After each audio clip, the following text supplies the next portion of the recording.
More than 3,000 years before the Rosicrucians published a single manifesto, Mesopotamian scribes were already deciding which word in one language counted as the correct equivalent in another. That was not simple vocabulary practice. It was control over law, ritual, administration, and memory. Whoever controls the glossary controls the archive, and whoever controls the archive decides what a civilization is allowed to remember. Welcome to Stargate Codex. I am Dr. Elias Thorn, historian of ancient systems. Today, we are not tracing a mythical, unbroken brotherhood from Sumer to modern secret orders. We are examining something more precise, the documented institutions that translated, classified, copied, and restricted inherited language. The evidence begins in the second millennium before the Common Era, with tablets that turned words into an administrative technology. The surviving Mesopotamian lexical lists place Sumerian terms beside Akkadian equivalents. Some organize vocabulary by subject, professions, animals, plants, tools, legal language, ritual terminology, or parts of the body. Others preserve technical categories needed by specialists. A student did not encounter a random pile of synonyms. The tablet established an ordered path. First came the head word, then came the equivalent, explanation, or related term. The sequence taught the reader how the institution wanted language to be understood. That distinction matters because Sumerian and Akkadian did not occupy the same historical position. Sumerian remained central to learned and ritual culture, even as Akkadian became dominant in everyday administration across much of Mesopotamia. A lexical list could therefore preserve an older scholarly language while making it usable through a newer one. The scribe became a gatekeeper between linguistic worlds. If a legal term, a divine name, or an astronomical expression had several possible meanings, the chosen gloss narrowed the field of interpretation. What did this look like in practice?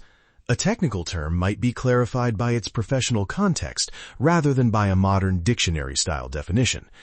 A title could be grouped with related offices, implying a hierarchy. An astronomical expression could sit within a larger curriculum of observations and omens. The tablet was both reference work and training device. It preserved words, but it also preserved the order in which an authorized reader was expected to encounter knowledge. Now consider what happens when a treaty crosses a language boundary. In the Hittite archives of Anatolia, Akkadian served as an important diplomatic language for communication with neighboring courts. A treaty had to do more than record a spoken agreement. It had to survive copying, travel, and interpretation within different political and legal environments. The translation of a royal title, a territorial term, an oath, or the name of a divine witness could affect the force of the agreement. This does not mean that Hittite scribes invented every diplomatic meaning, or that one hidden committee controlled all translations. It means that wording carried jurisdiction. We must inspect each tablet's script, date, provenance, and administrative setting. A bilingual record is not automatically a neutral mirror. It is a document produced for a purpose by specialists under the authority of a court or archive. Egypt presents the same problem through a different structure. The Rosetta Stone records the Memphis Decree of 196 BCE in hieroglyphic, Demotic, and Greek. These versions concern the same royal act, but each script places that act within a different scribal and administrative tradition. Hieroglyphic writing connected the decree to monumental and temple contexts. Demotic belonged to practical Egyptian administration. Greek operated within the Hellenistic political framework. The stone is famous because comparison helped scholars recover the meaning of Egyptian writing, but its historical importance is broader. It shows that political communication could be distributed across registers, each maintained by trained readers. A modern translation may combine the decree into one smooth paragraph. The artifact resists that smoothness. It preserves a political order in which the same authority was presented through different writing systems, audiences, and institutional memories. This issue becomes more difficult in Alexandria and late antiquity, where older materials were collected, translated, summarized, and rearranged. Some works survive only in later copies or quotations. A later author may preserve an earlier passage, harmonize conflicting traditions, or construct an ancient-sounding authority for a new argument. The presence of an Egyptian, Mesopotamian, or Greek name proves that the name was used. It does not, by itself, prove an unbroken institution behind it. The same test applies to early modern esoteric texts. The Fama Fraternitatis appeared in 1614, the Confessio Fraternitatis followed in 1615, and the Chemical Wedding in 1616. Together, these writings present a reforming brotherhood through biography, travel, sacred learning, and symbolic language. They create a powerful vocabulary of inheritance, but they do not provide a continuous documentary chain from the Rosicrucians back to ancient priesthoods. Their authority comes partly from ambiguity. Readers are invited to recognize an ancient wisdom without receiving a simple institutional history.